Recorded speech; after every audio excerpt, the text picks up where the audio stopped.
Faram Fear Queen Foilcha Roiv Galer Gadi Andarashashun Enyuv. Great pleasure to be here to welcome you to the second session of our day today. My name is Carmel Sullivan and I'm working here in the School of Education.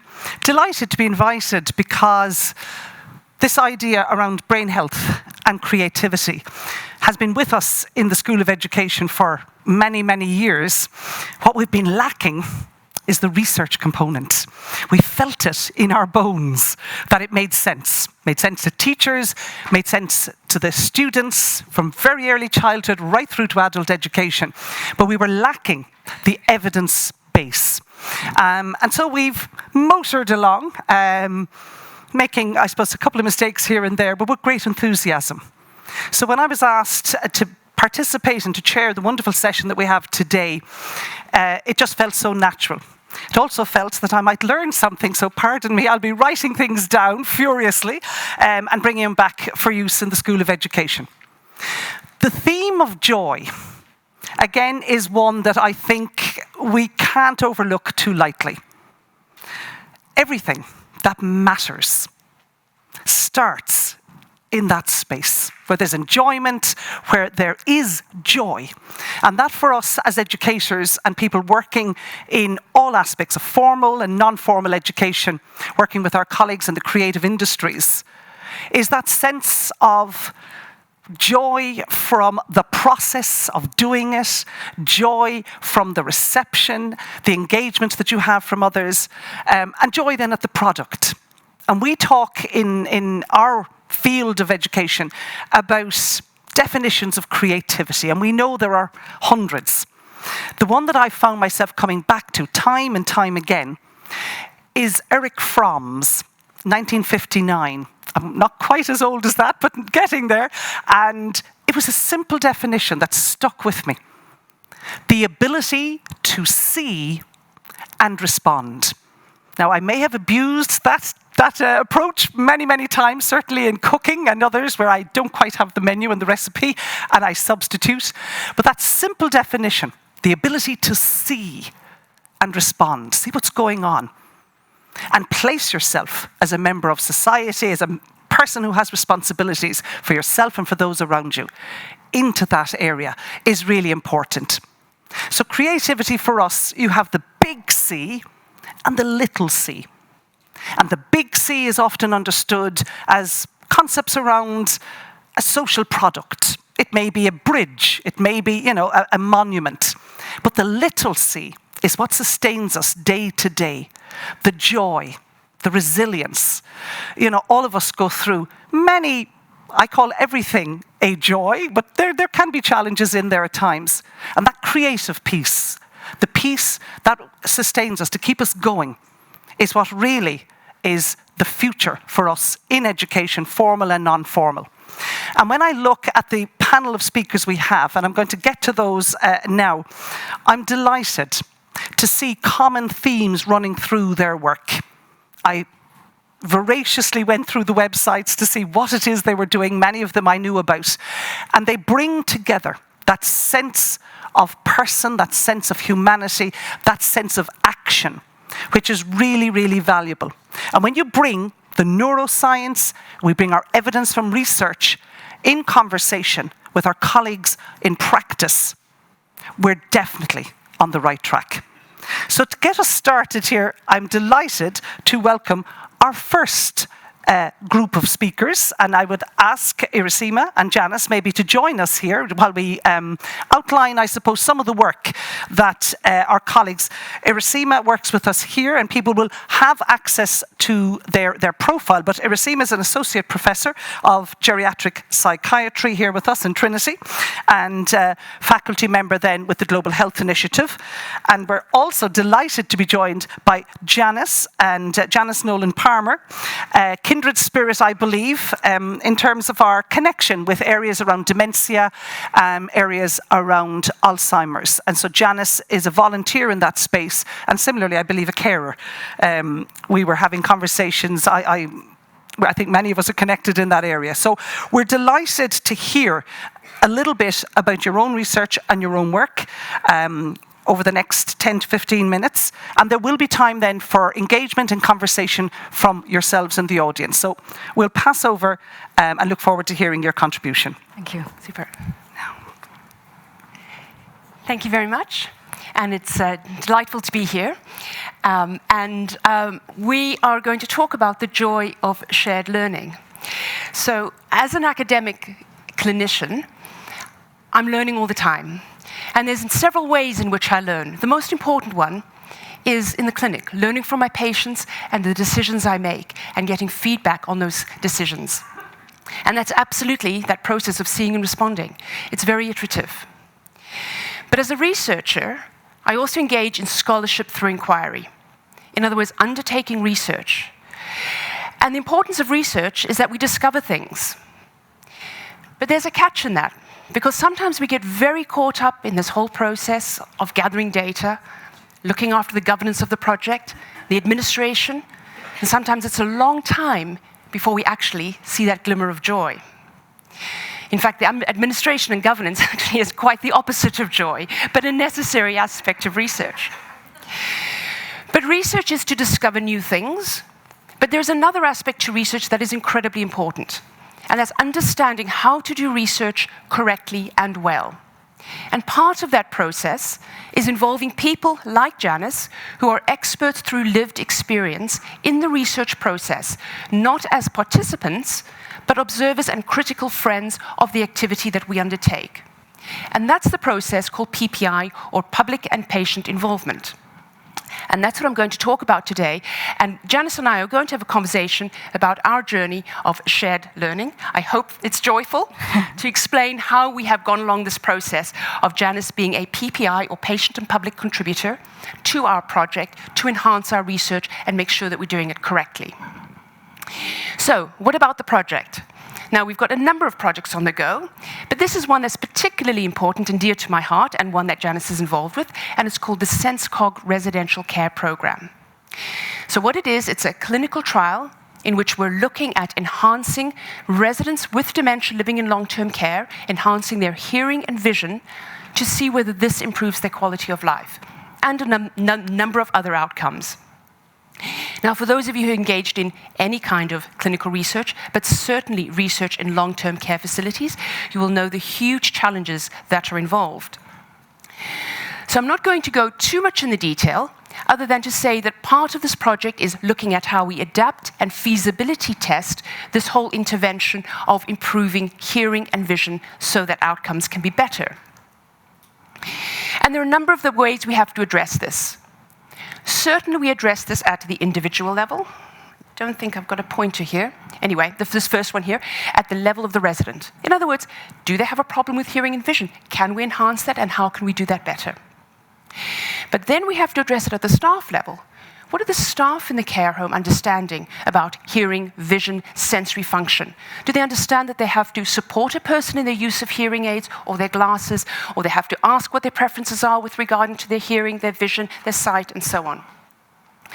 Next, we have to think about the environmental level, and we have to address that. In other words, what about the lighting, the smells, the noises? Are these appropriate for the residents? Is the television too loud? Is it too soft? Does somebody have a hearing impairment, or are they hypersensitive to noise? So again, addressing it at the level of the individual is not sufficient. When you think about the staff, their knowledge awareness, and also then the environmental level. And finally, at the organizational level, do the care homes or the long-term care facilities have access to appropriate hearing and vision healthcare? So it's understanding the system in which this works. So that's essentially the project. It's 24 months, supported by the Health Research Board here in Ireland, and off we go and do it. So it sounds simple enough. However, this is where people like Janice come in. And she is involved in this process of PPI, or public and patient involvement. And the actual definition here is that research is being carried out with or by members of the public rather than to, about, or for them. In other words, we don't consider our research participants as subjects who are on the receiving end. Rather, it's about shared learning and shared development, so that together we can go down this journey of exploration. I hope you can see that's a little bit small, but there are a number of levels at which PPI can be applied. all the way from the lightest touch, if you will, involvement, in other words, sharing of information. So somebody like Janice would take information from our project and share it through media, through talks, these types of things, to the next level, which is being part of the team and stimulating thinking, giving us better ideas. The next level is informing decision-making and taking an active part in decisions around the subject, around the research matter, the conduct of the research, and finally, right in the core, being at the center of it and making decisions. So Janice has walked this path with us for the last, 18 months or so, and it's not been an easy path. And I think one of the things you may say when we have a chat is that you've recognized how challenging research can be. Yeah. But it's this process of her sharing this decision-making to shape the project in the most appropriate way. So here's just an example of PPI teams at work. In other words, our PPI participants work together with our researchers to shape the project, provide feedback, and move it forward. And now I'm going to pass over to Janice, and I'm going to ask her a few questions. So Janice, first of all, thank you so much for the tremendous hard work that you've contributed to the project over the last 18 months as one of our 3 PPI members. So tell us about how you got involved with PPI and why are you doing this in the first place? I got involved in PPI because I'm delighted to see my parents up there, my mum and dad. That's when they were young and before they got married, and that was for the wedding anniversary about 10 years ago. Before that, I didn't know anything about PPI, I have to be very honest. My parents went from respite straight into a nursing home, which was something that hurt me deeply. I was very angry, and I needed to channel that anger. It was something I didn't want to happen. I got in contact with the Alzheimer's Society. I think there she is, there's Laura, and they put me in contact with DRAT, Dementia Research Advisory Team. And on DRAT, I became PPI member. And I was introduced to Iracema about the residential care home. Now, at the time, I actually didn't think I could give any help to this. And when I went to our first workshop, I actually thought I was a bit of an imposter because all these academics were around me, and the only knowledge I had was my parents. And then I realised that's the knowledge that's needed. Mm-hmm. And just like Brenda Buckley, she's also our PPI. Her husband, Aidan, Lord of Mercy on him, he passed away a couple of weeks ago. And she brought a different view as well, because she was the wife, I'm the daughter. And then we've Helen Rochford-Brennan, who's a person living with Alzheimer's. So we had a great mix of people on it. But Iracema, I'm wondering, why did you feel PPI should be involved in SenseCog? Because a lot of researchers don't like us there. So thank you very much for the question. As you know, I feel passionate about PPI, and I think it's essential to keep us on the right track and be a critical friend to the work we're doing. But I felt particularly for this project because we were going into an ecosystem that none of us as researchers or clinicians understood very well, the long-term care setting. And for yourselves, as in Brenda's case, the wife of somebody who is in a care home, and for yourself, your parents, the daughter of parents who are in a care home, you would give us that expertise and that information that was absolutely necessary to get this project right. Because there we were going in from the outside suggesting that people should do it this way or that way, so the supposed experts. But actually, we aren't the experts. You're the expert, your parents are the experts, Helen's the experts, people living on the ground. And you need to be telling us what it is you want and how we can do it better. And so I feel very strongly that to do this work well, we can't do it without you. Thank you. So let me flip it to you now, Janice. Oh, lovely. So what were the expectations you had when joining the team as a PPI member? Well, that's another thing. I shouldn't really say this, but I went in with no expectation because I didn't know what to expect. I hadn't been involved in such a project before. What I hoped was that residential care would change. There was things I saw in the nursing home that was all new to me. You know, even with hearing, we did our workshops, and it amazed me that I didn't understand that it's not if someone's losing their hearing. Sometimes it's that the process of the brain is too slow to keep up with the information that's going in. So when my dad would say, Janice, what did they say? I'd hard the telly up because I thought he couldn't hear. When I was probably annoying him, really, because the process was much too difficult. Again, with Mam, she'd go to put a cup down. I thought she needed glasses. Her glasses changed, and her spatial awareness has changed. So there was an awful lot that I've learned from this process. But I'm wondering, what did you expect from the PPI members? Did we give what we were expected to give, I guess?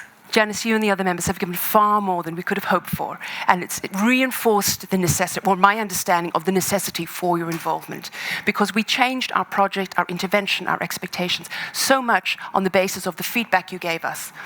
And I think one of the things that I've learned most, and that was really a moment of joy, was this emphasis that you had on absolutely rooting the person's needs first. In other words, centering the needs and the choices of the person involved. In other words, our research participants. Again, we come in with this idea that we're going to do things and fix things. But ultimately, what you really were telling us was that maybe you don't need to fix things all the time. Yeah. Sometimes people don't want things fixed. Sometimes they don't want to hear or see.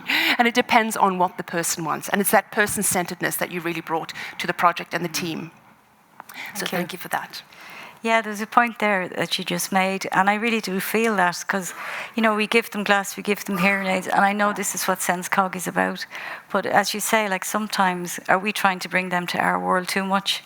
Should we step back and say, well, what do they really want? You know, so we have to try and think in their mind and not in our mind, because it's not about us, it's about them. That's exactly right. So, Janice, have you learned or changed in any way as a result of your involvement? Absolutely. Tremendously, yeah.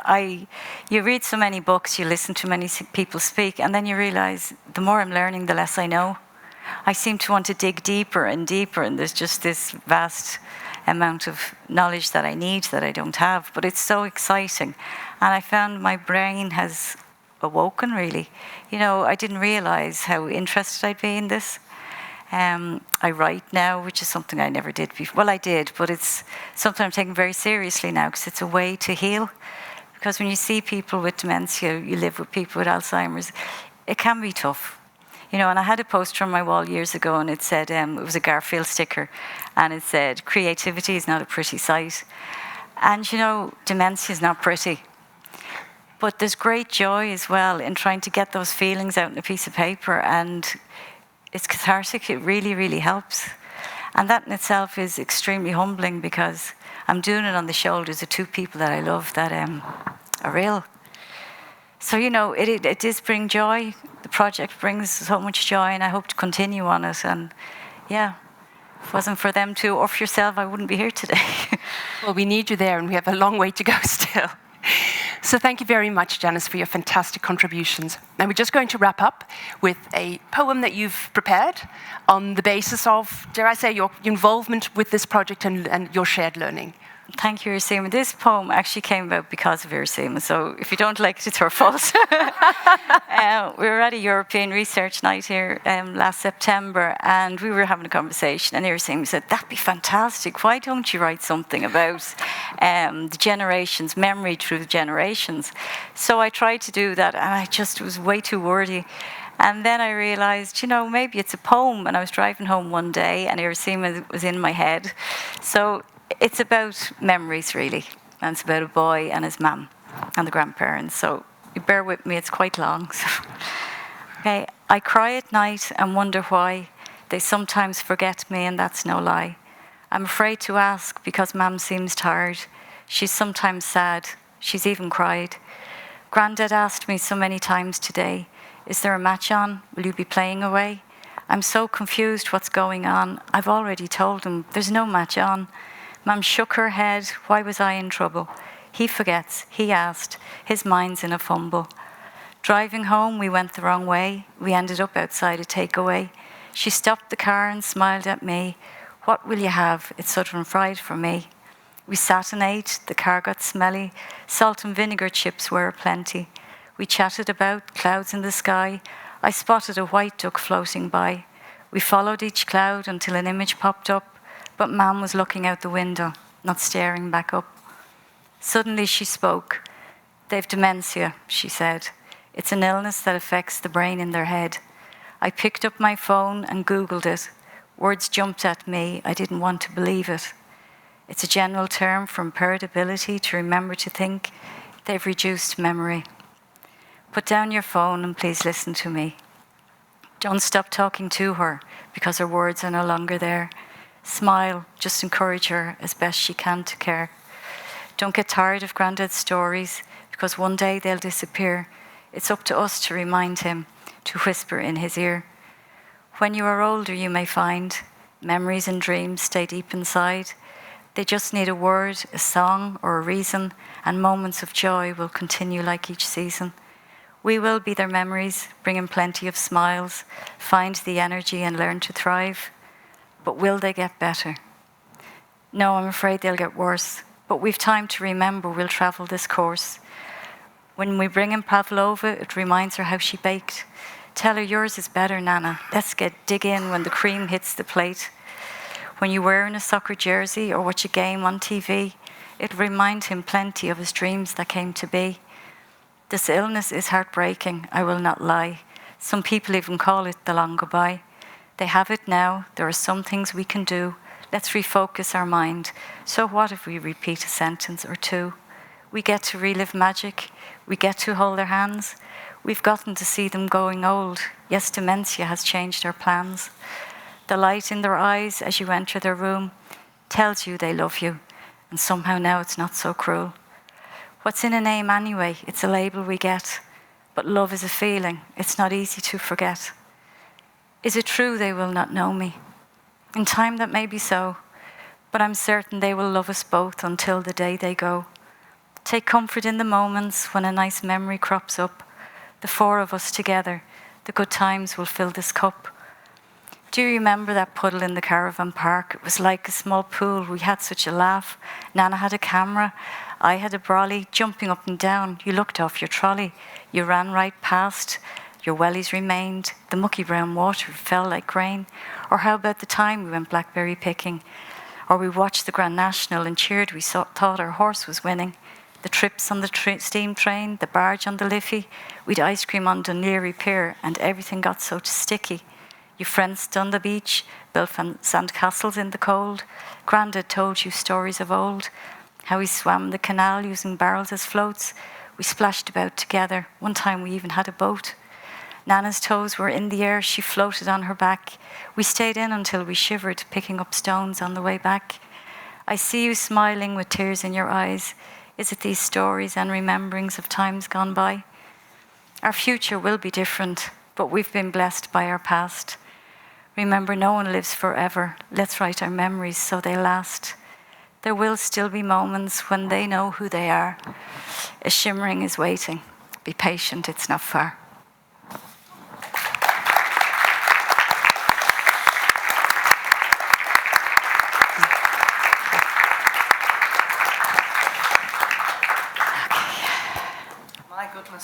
That was quite an incredible piece.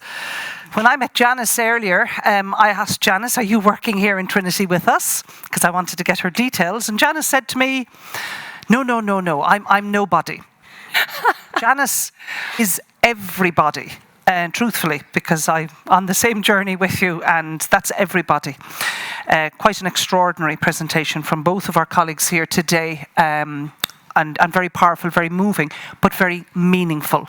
So we'll open and see if there's any questions from any of our audience members here, or perhaps online.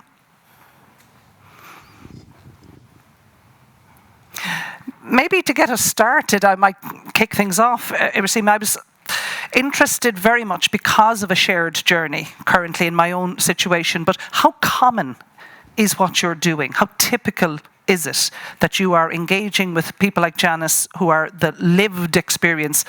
Is that typical in the health services?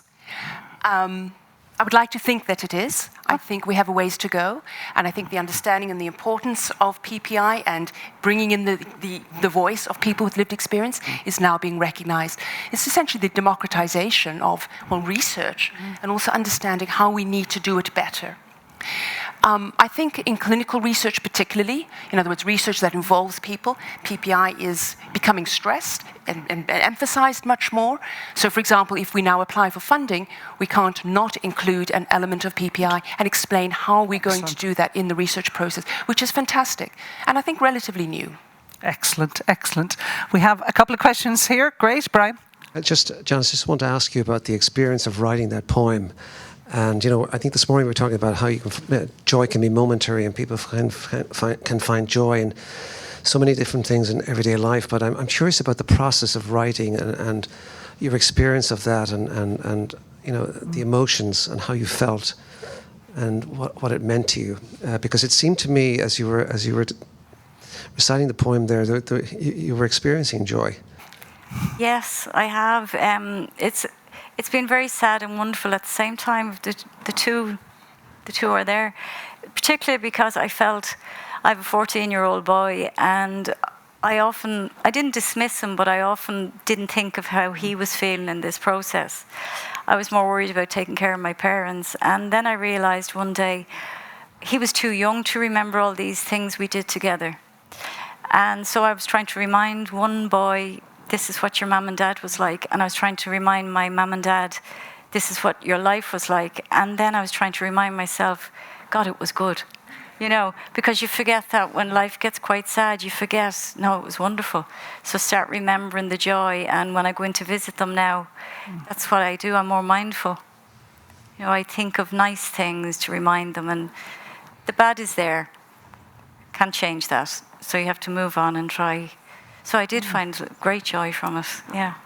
Thank you. No, beautiful. I mean, it's reminiscent of felt understanding. You know, we can have understanding and knowledge, but unless it connects with us, it just washes off it. Beautiful, beautiful. We have another question. Hi, yeah, and again, I really appreciated that piece of writing. That was beautiful. Thank you so much. I'm just wondering what supports are offered to PPI participants in terms of, you know, do you have to have a minimum number of PPI participants so the responsibility, the weight of responsibility doesn't fall too heavily? And maybe, Janice, I'd love to hear your experience of how you've been supported in the process too. Thanks. Extremely important question, and I don't think there's an answer, a single answer for any of that. Projects are all different. Some of them are short, involving a few people. Others last for a number of years. And particularly in projects involving brain conditions where people might change over time, they might start being contributors, but then have to fall off as their health may deteriorate or they're no longer to contribute. So there's a dynamic process. In terms of the number, again, there's could be one. In some cases, there's a very meaningful relationship between a single PPI member and a research team or a researcher, or sometimes it's an entire group, up to 12, 13, 14. But then, of course, that's a different dynamic. In our case, we have three people. So someone who's a daughter of people with lived experience, and someone who is a spouse of people with lived experience, and somebody who's with lived experience themselves. And that itself creates a fascinating dynamic. It does, yeah. Yeah. It is fascinating. And there's always support for all of us. You know, I know I could ring JP or Michelle or yourself at any time if I needed anything explained more clearly. And also the support of the Alzheimer's Society, you know, Ciara O'Reilly, who's in charge of all the PPI. I know she's there, so yes, there's always support. I never doubted that at all. Yes, and sometimes that support goes overboard instead of saying, come on, Janet, you're on stage, you've got to perform. That was a privilege. Lovely. I'm sure there are many other questions, but just in the interest of time, we'll thank you very much for the moment, and people might maybe chat with them afterwards if there are queries to follow up. So thank you sincerely. Be careful. We're delighted now to be joined, we hope, online, if I understand correctly, by two colleagues. We have Sarah Fox and Milton Lopez. I'll introduce Sarah in the first instance. So Sarah is a research fellow with the National Institute for Health and Care Research, also working connected with the University of Manchester and with Global Atlantic Fellowship as well through the GBHI. What's very interesting when you look at Sarah's work is you begin to come across the amazing case studies that are on the Arts and Brain website. They're well worth having a look at. But she talks, in line with the conversation we just had previously, she talks about the everyday aesthetic moments. And those are the key moments that Janice was bringing us, to really value and to embrace, the everyday aesthetic. And we'll hang on to that perhaps for a moment as we listen to our colleagues. And we're also joined with Sarah by Milton Lopez, who is Associate Professor in the School of Medicine in the Universidad Nacional Otomano de Nicaragua, and again with very strong interests around the area of care for older members of our society, people living in nursing homes, in rural settings, in urban communities in Nicaragua. So it'll be very interesting to hear what that perspective brings to our conversation. We're going to see if our technology works and see if our colleagues join us. You're very welcome. We'll pass over and look forward to hearing your contribution. Wonderful. Thank you so much for that introduction. And oh my goodness, Janice, thank you so much for that poem as well. As was mentioned, joyous moments of connection. This is something that I'm so interested in my work. And exactly what you're saying, how living in and between these little moments of joy in our lives can help us deal with that bigger picture of what we're going through, especially when we're going through tough times. So that's kind of where my current work is sitting. It's not specifically what I'm speaking about today. I'm going to apologise to the organiser. I can't see my slides at the moment, so I'm not sure. Lovely. Beautiful, as if by magic. So yes, my name's Sarah Fox. I was a neuroscientist many years ago, and I've taken a long journey around various houses, looking at so many different aspects of dementia and research and policy and practice. I've been involved in public involvement. I've been involved in commissioning, but I've always had such a love for creativity and the arts, as you can probably tell by my crazy backdrop and my lovely study here, which has a lot of my unfinished and partially finished creative projects behind me. So I'm so lucky to have found myself in a place where I'm looking at creativity and joy for people living with dementia. So pleased to be here. I'm also here with my colleague, Milton. We're going to present together, but I can see that you're on my slide here as well. So would you like to quickly introduce yourself as well? Well, Sarah, thank you so much. I feel very happy to stay now with you. Thank you for this opportunity. And thank you, Carmel, and thank you, Sarah, for introducing me. And my grateful to Dominic Campbell and Bea for this big, especially opportunity to participate today. My greetings to the panelists, Iracema, Janice, Kim, Corrina, and my special greetings for Brian Lawlor. How, Brian? Thank you, Sarah. Brilliant. Okay, can we have the next slide, please? Beautiful. Okay, so this is just a little bit of interest for me, to be honest. Today we're really going to be speaking about this wonderful website myself, Milton, Dominic, and so many of our wonderful colleagues have brought together about creativity and art specifically for brain health. But I thought I'd give us a little bit of a magical history tour to begin with, because this absolutely fascinated me. Many years ago when I was still doing my PhD, I read a wonderful article about a bone flute that was found in a cave in southern Germany, about 40,000 years, I think it's 4,000 years old. So something about this just shows us that music and art, and obviously we've got cave paintings here, which are even older, so music and art have been an important part of the human experience since some of our very early settlements.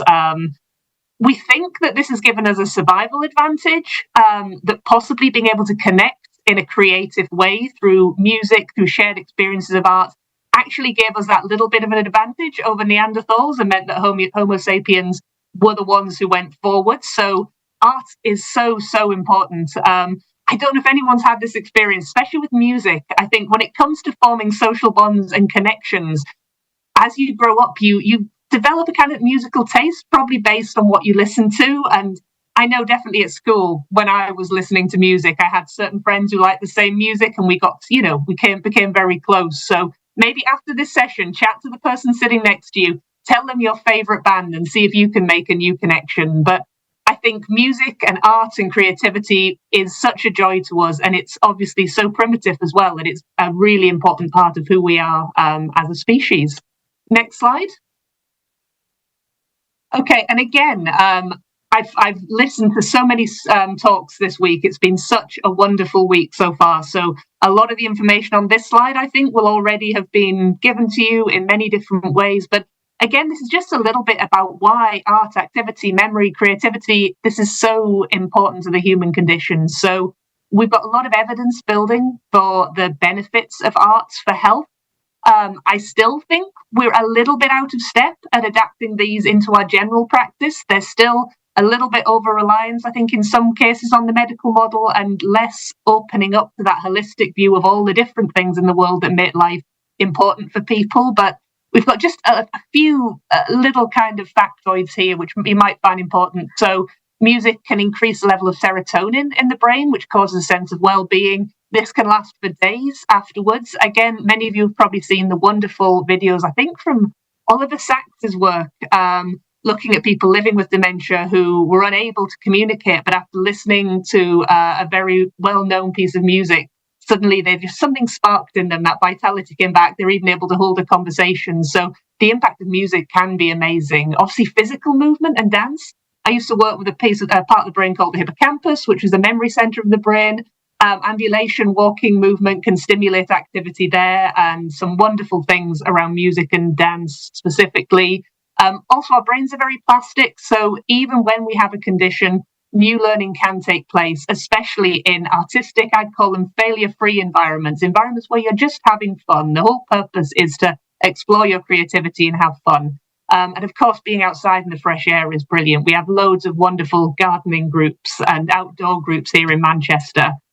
So, what am I specifically talking about today, other than ambling around the houses, which I enjoy doing? Next slide. So, we've brought together this wonderful website here with this wonderful support of the Latin American Brain Health Institute. We had a lovely little pot of funding from these guys. A number of us fellows have come together, and we've brought together case studies from all around the world of different initiatives and different pockets of amazing practice for arts for brain health.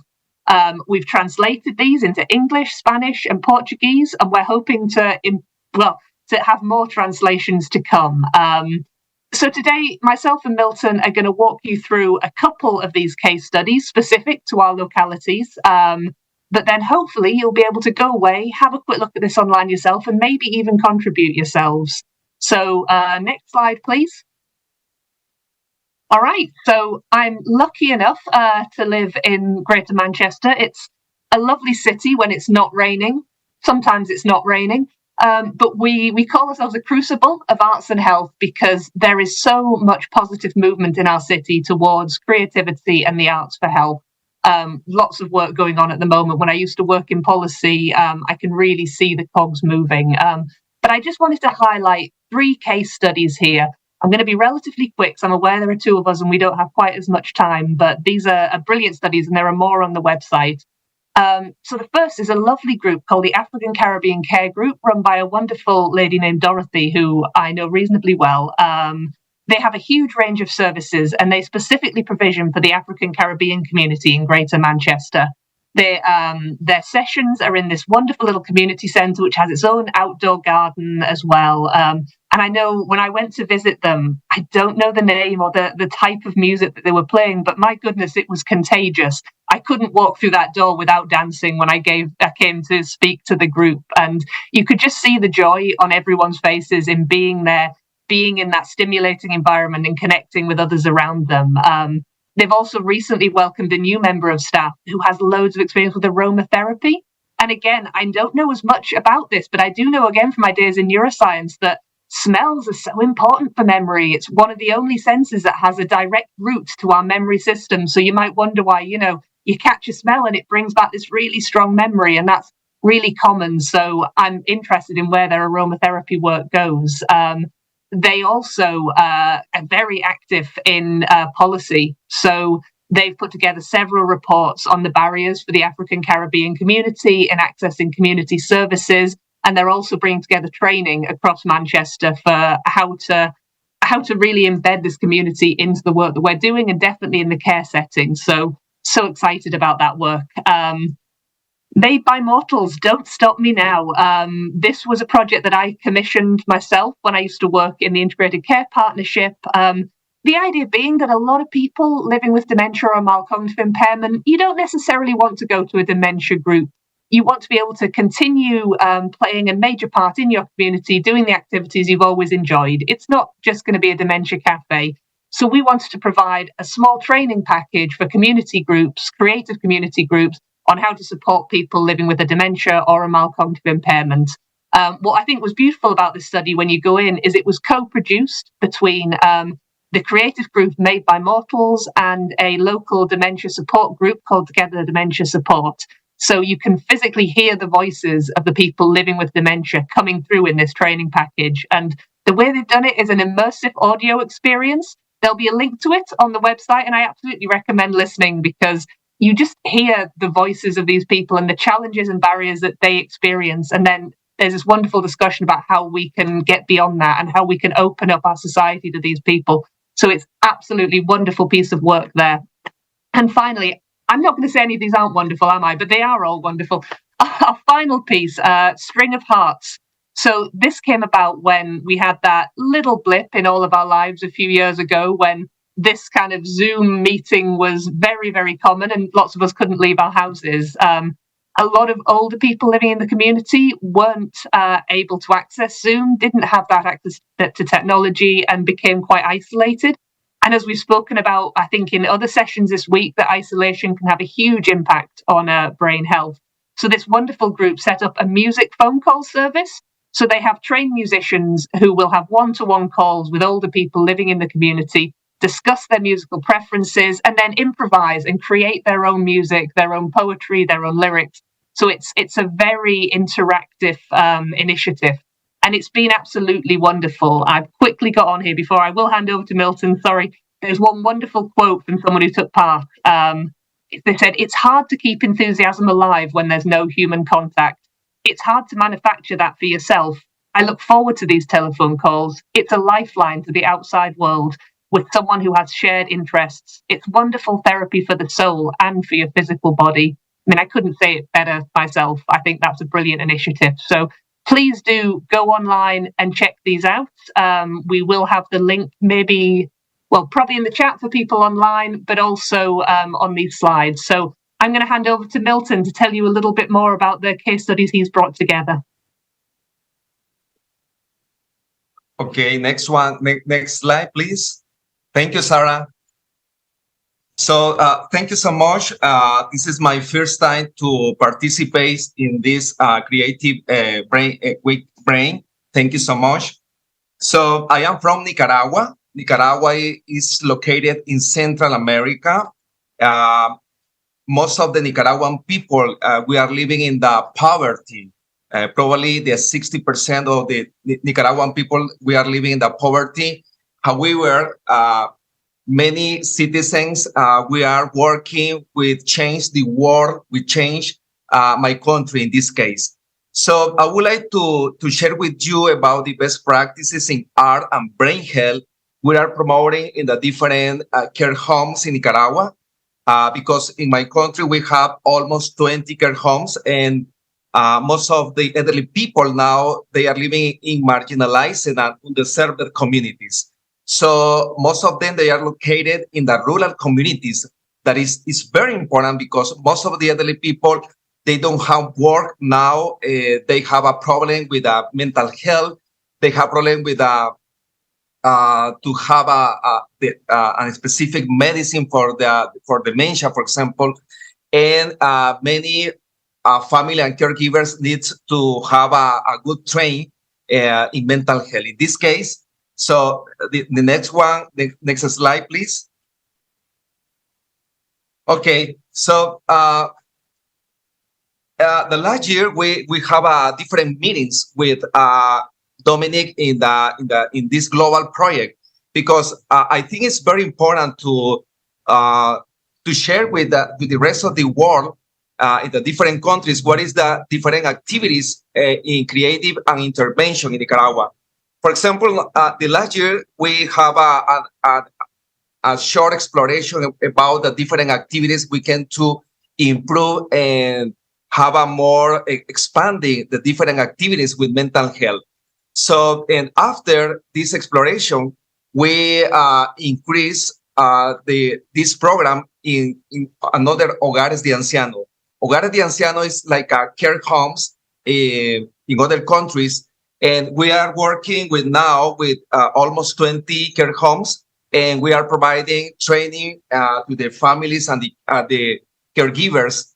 And because we have a big model in compared with other countries, for example, we need to have a good transformation. In this case, we need to increase the social awareness for people living with dementia in the population, because it's very common in my country to have some stigmatization.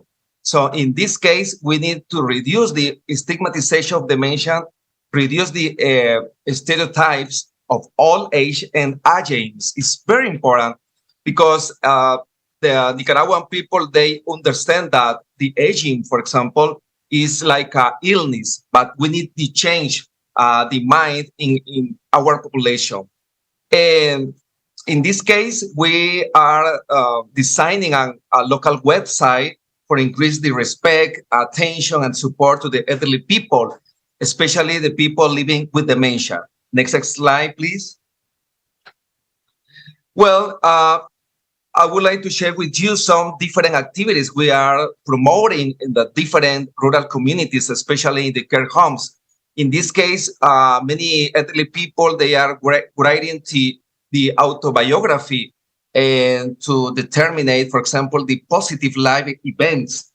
It's very important to explain them that it's very important to explore what are the most important life events, because usually these provide a good opinion about the life.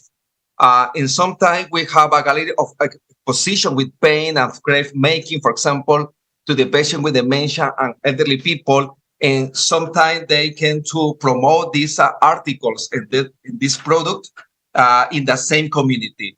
Has been very important and very interesting to organizing this type of activity like a fair in the community, in the rural community, because the community that are participating to providing care to the elderly people.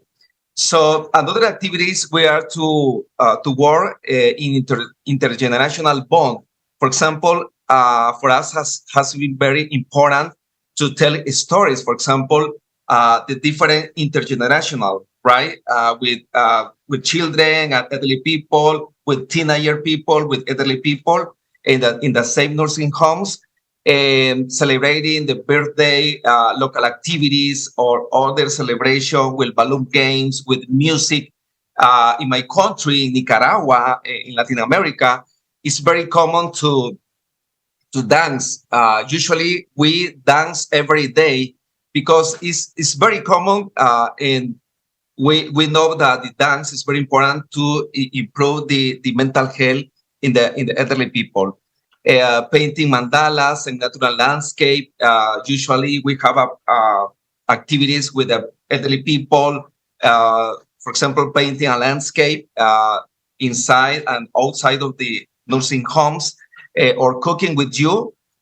In this case, many elderly people prefer to imagine a new menu, imagine a new plate, or preparing different foods. For us has been very, very important for us. The family's genealogy tree supported with their families and caregivers. And so we have a social media involved in the same community, in rural and urban community in the care homes. So because for us, it's very important to invite to journalists and other professionals of the social media for sharing this activity, and to have this information in the local TV, in the radio station, for example, and explain to the community what is the importance of to provide attention to the elderly people and provide education about dementia and about the prevention and how we can to increase and improve the mental health in the same community. In some time, we are working with making memories in the same community, tell stories, or maybe writing the different story of the same community, the story of the school, the church, and the different activities. And we have an arts and mutual NID groups. In this case, we have a small group of volunteer people working together with elderly people and supporting the families and the different activities. Well, this is the most important creative intervention in Nicaragua. Thank you for your attention. Thank you, Sarah.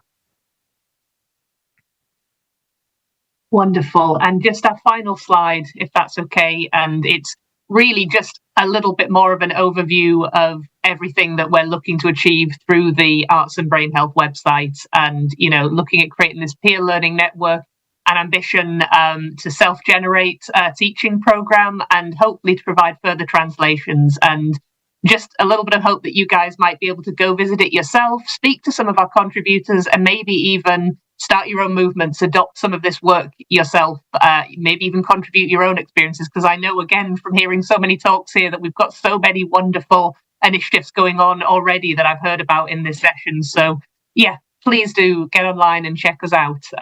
But yes, thank you so much. It's been a joy to be here, and any questions, just shoot them at me. Lovely. Thanks very much, Sarah, and thank you very much, Milton. I'm not sure if we can see you both side by side. I certainly can recommend the website. It is quite incredible. As I was listening and I could see Creative Brain Week, all I was thinking of was Creative Body Week, and that embodied sense. I'm looking at Nick Johnson there, Damasio's work of mind and body. I loved your work there, Milton, about the dance. So anyone have any questions for Sarah or Milton?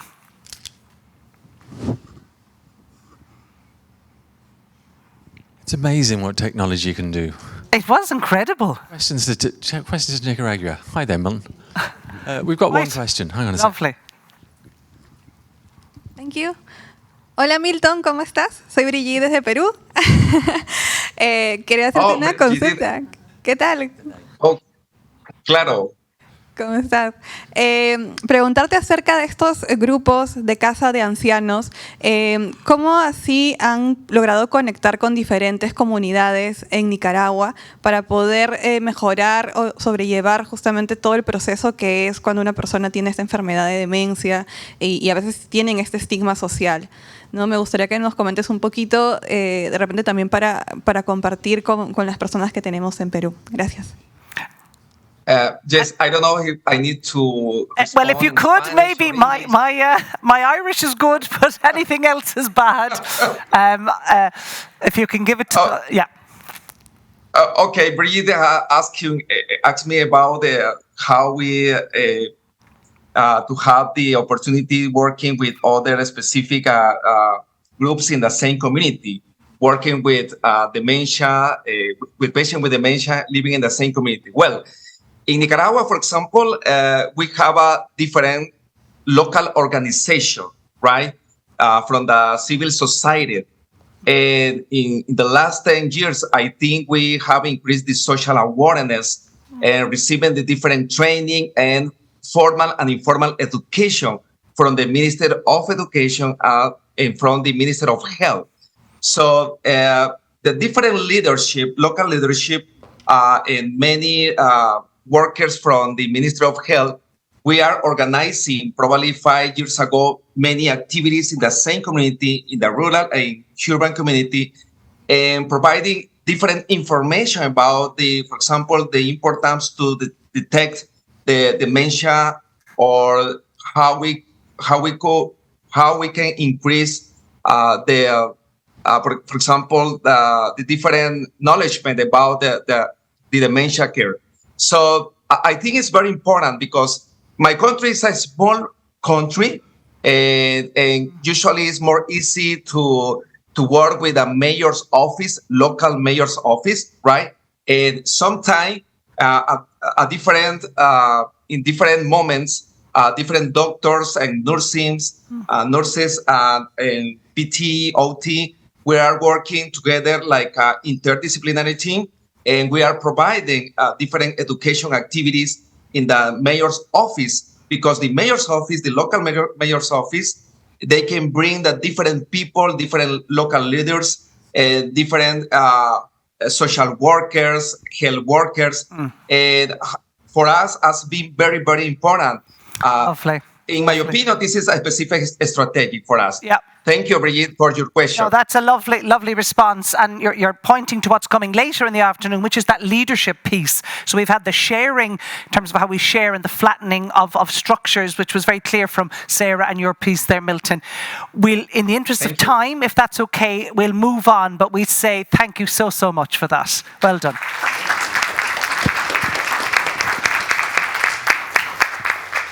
So our next contributor is online again, and we are hoping the technology stays working, is Kim MacKenzie Doyle. And Kim's work, I have to say, we've come across ourselves in the School of Education recently, and quite incredible work, Kim, that you're doing in your organisation for the big idea, challenging change with creativity. And I know that your project has reached 2,500 children. There's 10,000 on the waiting list, which is very, very impressive, working with almost 50 schools. And what I love in the sense of the joy of today, that the 99% of the students who were asked to give their opinion have reported the enjoyment and learning of a new skill. So we're very excited, Kim, to have you present with us here today. So we'll pass over, and hopefully there'll be some questions at the end. Thank you. So hopefully you can see my slides. Here we go. So I always struggle when I'm introducing myself, and I'm not a fan of titles. So I'm leading with a title that was given to me by a partner of the big idea, Unreasonable. The reasonable woman adapts herself to the world. The unreasonable one persists in trying to adapt the world to herself. Therefore, all progress depends on the unreasonable woman. Not the nicest compliment a woman can get. So thank you, Trevor. We'll move on. I might put my thumbs up to swap pages if that's okay. So I am the unreasonable instigator of the big idea, and to share a little of my background, I have 2 decades in the creative sector under my belt. I'm an internationally recognized product designer or industrial designer and former president of the Institute of Designers Ireland. I've worked locally and globally on game-changing products and services for multinationals to startups. But my nerdy claim to fame is that I designed the world's best-selling computer mouse, and I would like to share that achievement with you via a man in his underpants. So does anybody know who McCulkey Culkin is? And at 3 years old, I suffered a 3rd-degree burn on my neck. If we keep going, I never did thumbs up. I'm sorry. This is a challenge of technology. That's claim to fame. That's McCulkey. I think you might have seen that before. But at 3 years old, I had a 3rd-degree burn on my neck and a shoulder, on my shoulder. And my parents were given a really tough choice of a skin graft or to tie me to a cot for 3 months in the hopes the wound would heal naturally with as little scarring as possible, so as not to restrict movement of my neck. A hard choice. They went with the latter. And in those 3 months, this was my view. I stopped speaking. I was back in a nappy. I regressed. I developed a speech impediment, a stutter, and a lisp, which still sometimes bothers me. And I had speech therapy for years. How now, brown cow is ingrained in my memory. I tended to use really short words, be really direct in communication. And if you know me, I still am. So there was less chance in me tripping myself up. So I always felt behind, less than my peers, which probably has led me to being unreasonably driven. So you're thinking, okay, where's she going with this? And I know today's session is called The Joy of Shared Learning, but I think context is really important. And I would like you to understand a little of my context, because everything's so shiny and polished these days. I believe that to really appreciate the value of joy in learning or otherwise, you need to have experienced a little bit of pain. And there is quite a lot of pain going on in the world right now, which brings me to the why of the big idea. We have a big problem in our country. The world and industry are changing at an unprecedented rate, and the education system and our young people are at future of being completely left behind. We teach our students in subjects or silos, which focuses on rote learning, which inhibits divergent or lateral thinking. And that's proved by many studies.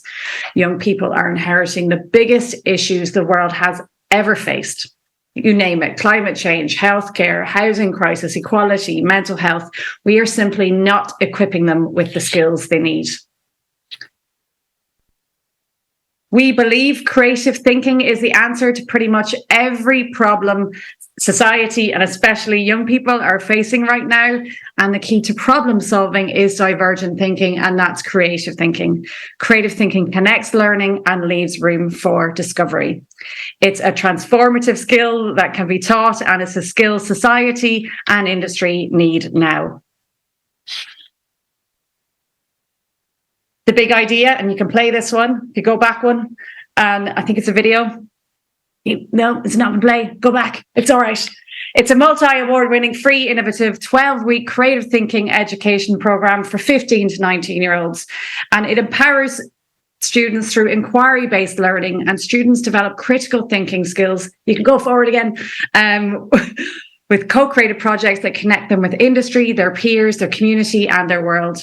And we help students to identify their own strengths, embrace failure, while actively learning new skills, setting them up for success. And through project-based learning, they become resourceful, confident, and engaged in the world around them. And our program helps them to prepare for life in a complex and challenging world. And now in our third year, we have worked with over 6,500 students to date in 22 counties across Ireland. And we have a year-on-year growing waiting list of 10,000 students. And that's our program. And our students are living through big challenges. At the start of the program, we reach out to students and ask them what they are stressed about, and they tell us. And this year, students will be supported to use creative thinking on their top stressors through co-created briefs, tackling societal issues such as climate change, displaced people, hidden poverty, diversity and inclusion, and mental health. We are fully inclusive and have designed the program for all learning styles and abilities. All learning materials are provided free in a Think Big resource pack, levelling the playing field for all of our students. And these learning tools have been proven to increase engagement and support students with varied learning challenges. A Lego pack for systems thinking exercises, for example, and a notebook to create personas. We bridge the gap between industry and education, and our mentors play an intrinsic role in the big idea, sharing advice, knowledge, feedback, and cutting-edge methodologies with our students, who in turn use that shared knowledge directly on their chosen project at critical points in our program, supporting student learning. And it has been proven that students have gained confidence, knowledge, and empathy through our mentoring process, with the bonus of gaining an insight into career pathways. And this year, we're really proud to say we have over 300 mentors from every sector in Ireland, from CEO to graduate, with some amazing internationally mentors involved too. We are drivers of change. We bridge more than just the gap between industry and education. We connect education, industry, and society to elevate our national skill base and make meaningful change, giving our young people every advantage in any future direction they take. Creative thinking skills are applicable to every future profession, even those not yet invented, and teachers across the country facilitate our programme and are from every subject discipline.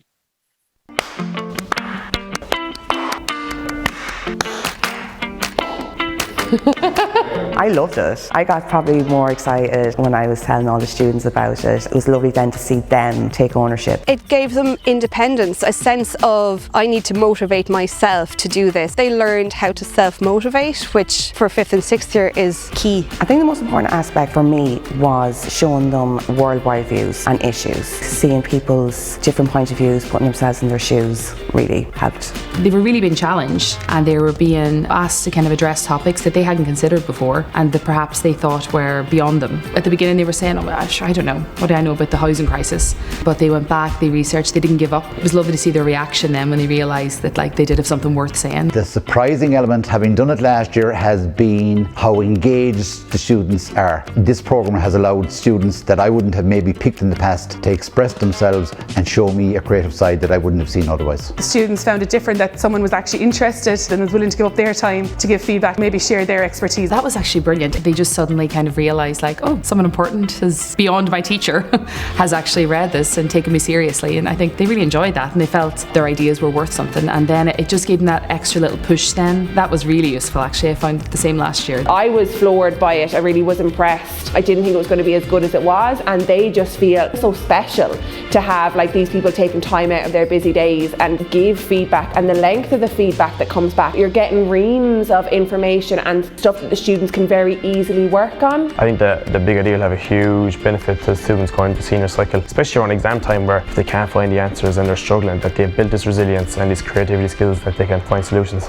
I think one of the key elements in all subjects is problem solving and critical thinking, and that's something that was really developed in this. We're really looking forward to doing it next year because we've learned so much this year from it. It's a different way of teaching, it's a different way of learning, and it has been a very engaging programme, and we've enjoyed it. I loved teaching it, I loved the support I got, and I loved the energy in the classroom when we were working on it. It's been so easy to run and there's been so much support and the students have really enjoyed it. Definitely recommend it. If a school isn't involved, I don't know why they're not.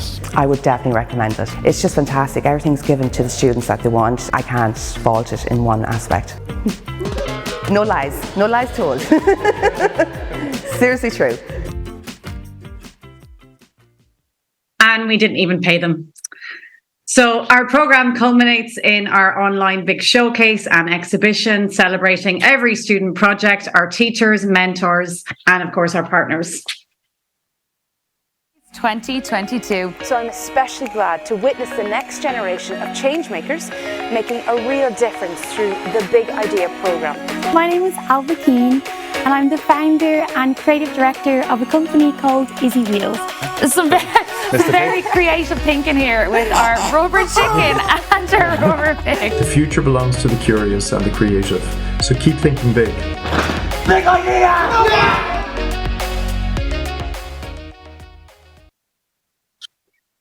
We're really proud of our impact, and data gain from our programme is proving our theory. We're filling a much needed gap in the education system, complementing the current curriculum. 100% of our students are learning new skills, and they are the most in-demand skills in the world. We're very passionate about supporting disadvantaged youth in DESH schools, in LCA, which is Leaving Cert Applied, and Youth Reach, and have undertaken pilot projects to make sure we understand the needs of these young people. And standard formal education does not work for everyone, and many students from vulnerable minority communities and students living in poverty face a greater degree of educational disadvantage. And for anyone who's not aware, Youth Reach is a training and work experience programme that gives a second chance to early school leavers who can choose to take a Leaving Cert Applied programme or traditional Leaving Cert subjects. And students who attend can be alienated from the formal education system, economically disadvantaged, socially vulnerable, and at risk of long-term unemployment. And on our pilot programme, the lead coordinator conveyed that many students experience poor mental health, had low self-esteem, and struggle with communication and working in groups. So to even speak on video isn't it a massive achievement for some of our Youth Reach learners? And we were really proud to have some of them share their experience on their mental health project. And one of those learner teams projects won a national award, proving that given the right supports, disadvantaged young people can achieve as much as their peers in mainstream schools. And it's a wonderful example of creativity unlocking potential. We chose the teens. And one of the ways that we keep this programme free, if we go back one, is through our partners, companies and universities around Ireland who financially support us and commit mentors to our programme. And we'll go, because I'm not sure if we chose the teens healthcare because it's close to home. Skip, apologies. And I've never worked on a project alone. And since college, teamwork makes the dream work. So it's not always glamorous or glossy as this presentation suggests. I work long days, have worked pretty much every weekend, but it doesn't feel like work. And I initially invested 18 months of my time to get the big idea off the ground, packing bags, sorting Lego, building websites, as you see there. But we have had volunteers and we have employed those volunteers, which for me is a real mark of success. And we had a huge amount of support from family and friends, and you can see my daughters, my mother-in-law, and our staff and their mothers held bags in our pack bags in our very first year. And one of the ways we do keep this programme free is through our partners. So I just want to say a massive shout out to Creative Ireland. I know Tanya Bonatti is involved today, and what she might not be aware of is that when she called us and said that we had our very first funding in our first year, I had a very nice little happy cry with my girls on the way to school. So having the support of such a progressive government organisation has been instrumental to our growth. So thank you, Tanya, and all the Creative Ireland team. And I'm really sorry I can't be there in person today. An ACL injury has clipped my wings considerably. I'm really grateful to have had the opportunity to be involved. Thank you, Dominic B and Eamon. I've given him a real headache, and all of the team. And to finish up, if you like what we're doing and you want to get involved, you can do 1, 2, or 3 of these things. Champion what we're doing, talk about us in person or online. Mentors are one of our funding streams, help keeping our programme free and accessible to young people. So if you want to join the waiting list for 2024, check out our website. And if you would like to support in any other way, please get in touch at hello@thebigidea.ie. So I leave you with one last thought. I've gone over time. I'm very sorry. Be creatively unreasonable and share the joy. Thank you. Amazing. Well done, Kim. Phenomenal. And I think Kim is calling herself Be Unreasonable. To me, it's disruptive pedagogy. It's powerful. I'm delighted that she referenced, I don't think Tanya's here, but Tanya Bonatti is an extraordinary figure in Creative Ireland. The work she's doing is second to none. So, I mean, amazing. And I've seen your report. It's phenomenal. I'm not sure if we've time for any questions. So again, I would encourage people just to get on and get in touch with Kim directly. Her ability to share and keep resources free is really powerful as well. So contact her directly. Our final contributor today is here in person with us. So I might invite, as I'm speaking, Corrina Grimes, who is the National Deputy Director in Service Policy Design and Implementation for the NHS. I'm not sure if you want to stand there, Corrina. Great. So you'll have seen from Corrina's credentials yourselves very, very involved in that community space that we've been hearing a lot about today in terms of accessing people's voice, building agency, that their voices matter around the care decisions connected to their lives. And your project, very involved in Project ECHO, yes, which is a wonderful project, the All-Ireland Institute of Hospice and Palliative Care involved, and again, fabulous case studies on that. So we'll pass over to yourself, Corrina, and we'll have time for questions hopefully at the end. Thank you very much, Carmel, for that introduction. And there definitely is joy for me in this shared learning. It's been fabulous to be here today, to get the energy and to join online during the week. And there's definitely lots of ideas percolating. So as Carmel said, my name is Corrina Grimes. For those who may have visual impairment, I'm 40-something, well probably closer to 50 now after a birthday last week. Wear glasses, white, female of average height. And today, I've worked in, I suppose, health and social care for almost probably up on 25, coming up towards 25 years. And during that time, I've want to share with you some observations and learning I've had along the way. And first of all, I'm going to borrow the words from this great man, Chuck Feeney. When it comes down to it, it's all about the people who we serve, the people who we bring with us to develop the vision, and the people who help us deliver that vision. For those who don't know Chuck Feeney, he was, or still is, an Irish-American businessman, and he had one big idea, that you should use your wealth to do good, and that's certainly what he has done. He developed the Atlantic Philanthropies and delivered formatted that whole philosophy of giving while living. And his giving has certainly had many impacts globally, right across the world and on the island of Ireland. And personally, he's significantly impacted in my life in terms of my previous work in palliative and end-of-life care.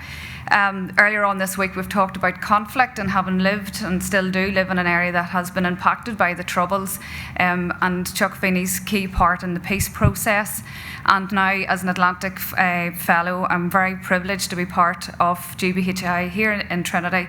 And that was what is described as the last big investment, the last big bet from Atlantic Philanthropies. And I think Chuck and how he has delivered his work, he has shown how we can change policy and practice and organisations right across the world, and he really knows how to get things done. So health and social care can be very complex, so how do we get things done? And I have found this meta-leadership model framework very helpful because it helps describe how we can begin to work. So it talks about the person, so a meta-leader, what are the skills we need, the self-resilience, the self-awareness, the emotional intelligence. How can we get people to follow us to get the work done, and how do we get ourselves out of that basement and overcome our fears? The situation. To start, for every solution, the first thing we have to do is understand the problem. And in terms of meta-leadership, we need to look at this from all different perspectives to make sure that we get all of the different views to deliver the solution as best as we can.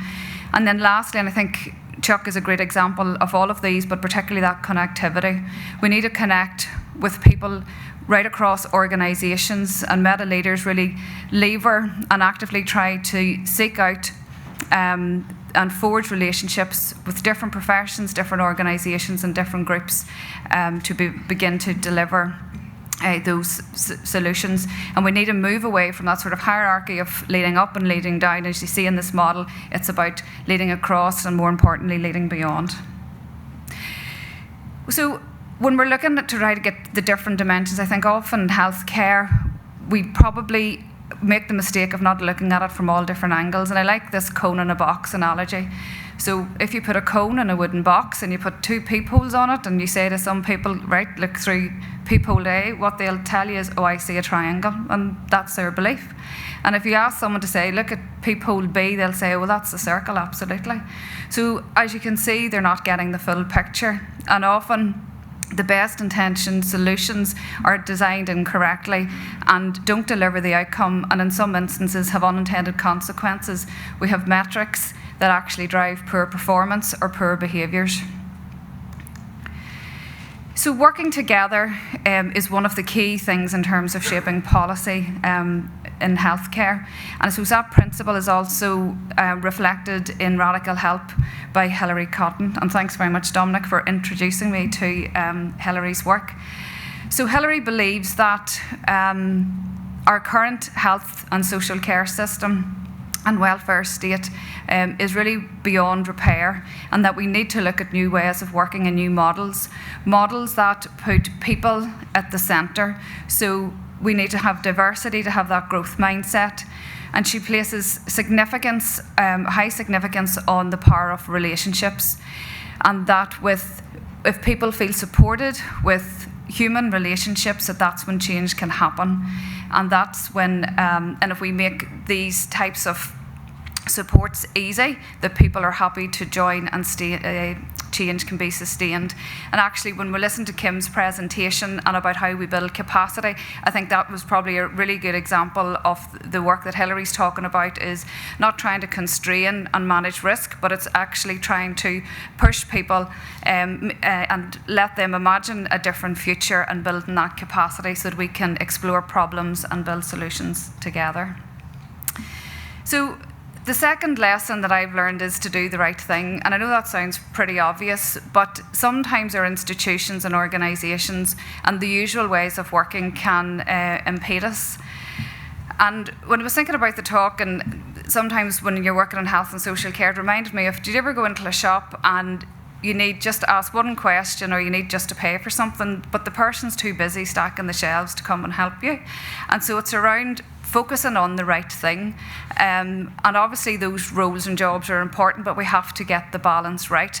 We have to focus on the people that we're serving. Is there a strong so what of what we're trying to do? And if not, we need to pivot towards something different. In terms of focusing on the right thing, it's always asking myself, I suppose, and I've done this on a daily basis, when I'm starting any projects and I'm working with teams, I'll say, right, what's the right thing to do here? And it really helps me in my decision making.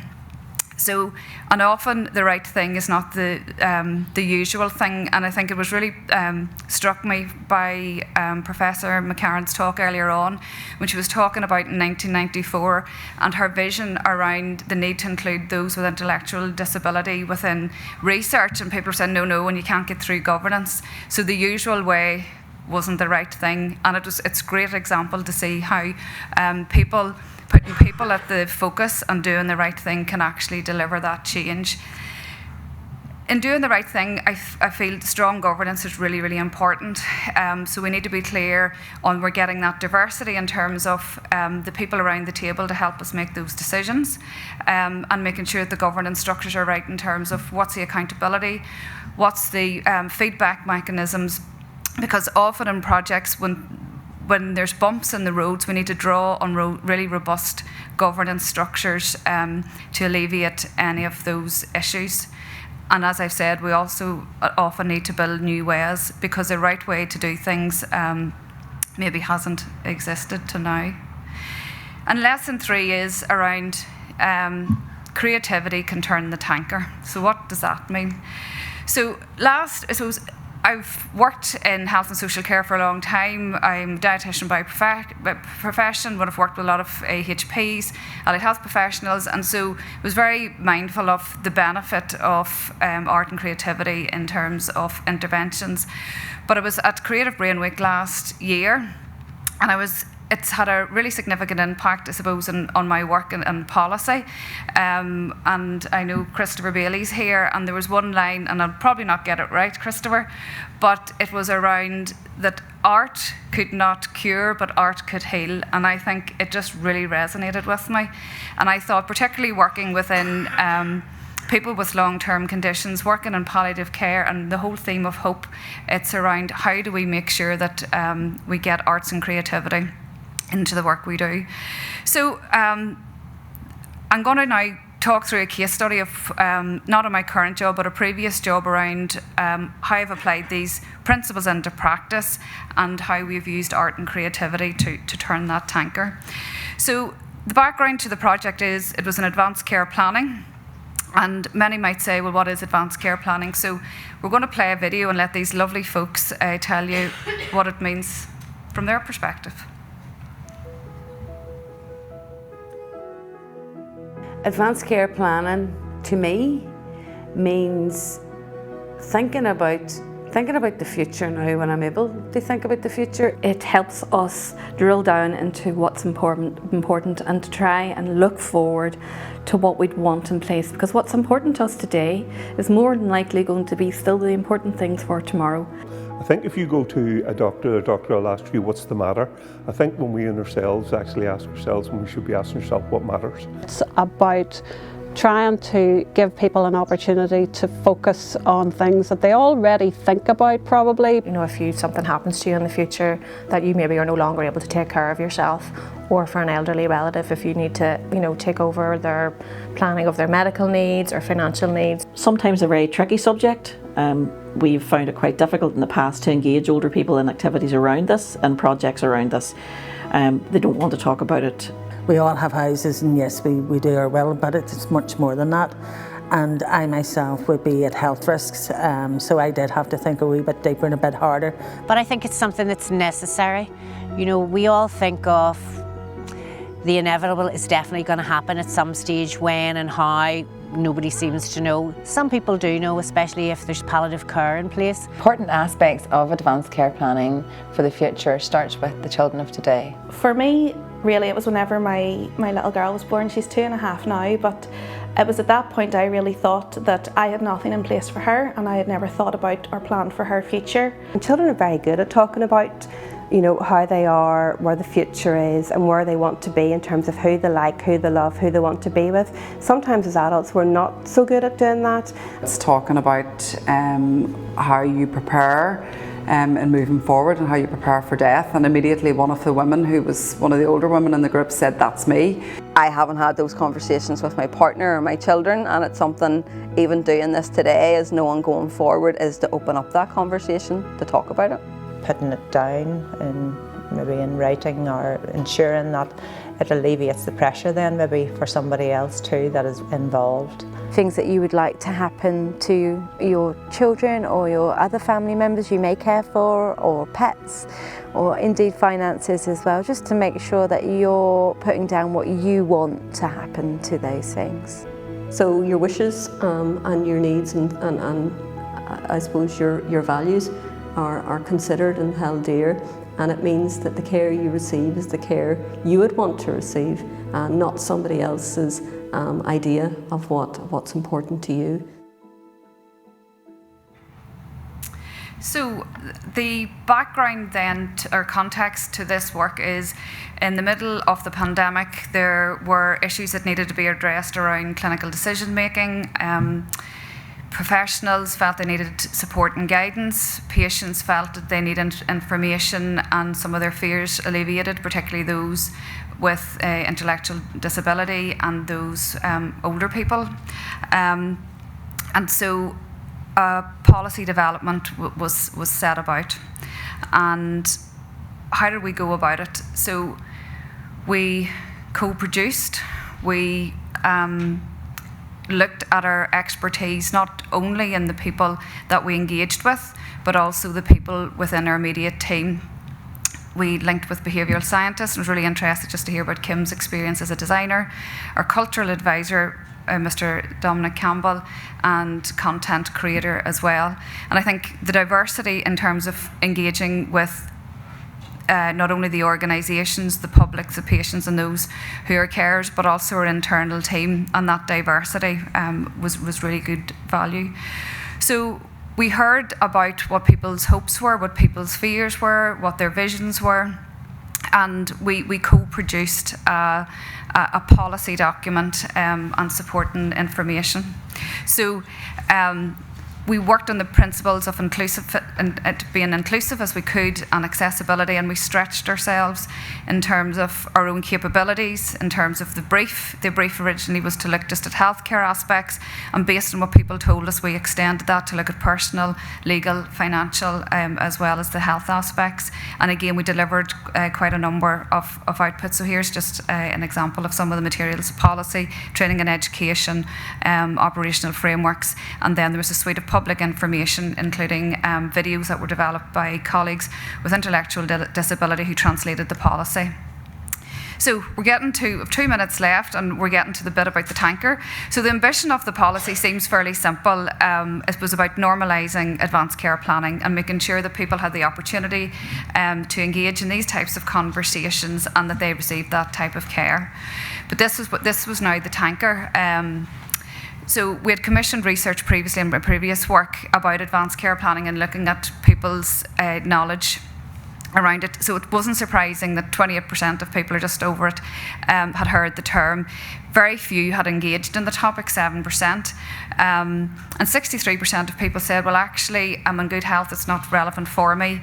But 82% felt that actually they would get some comfort if they had left wishes for their family. And I think the interesting thing in the tanker for me was, even though very few people knew about it and people thought it was a really, really good idea, only 68% of people said they didn't want further information. So there was a major disconnect between people knowing it was a really good idea, but actually that behaviour change required. And so it was really helpful to link with our behavioural scientists, and they introduced the COM-B, so people needed capabilities, opportunity and motivation to make that behaviour change, and that's where the creativity came in. It was a bridge that gave people that opportunity. And so what we developed then so based on a model in the Republic of seed grants, we offered community organisations £2,000 to look at how would they develop a creative project that helped people to think about what was important to them and plan for the future. So we didn't use the language around advanced care planning. We were bold away with the response, and 15 seed grants were allocated. And just like you were saying, Carmel, the creative process, so developing the projects, generating the ideas, and then seeing them right through to the end has been fabulous. So the picture on the screen is from our launch event of the policy. So our launch event for the policy again was about people. Normally these launches happen in hotels, at conferences, and we were very clear this is about people. So one of the seed grant recipients had a gallery, so we hosted the policy and had the formal bit at the first half, and the second part was a showcase of all of the different products in terms of the videos, etc., and also the seed grant projects at that particular point in time. And for me, this has been probably one of the most joyous experiences in my 25 years in health and social care. So I'll just leave it there because I'm totally out of time, and thank you very much.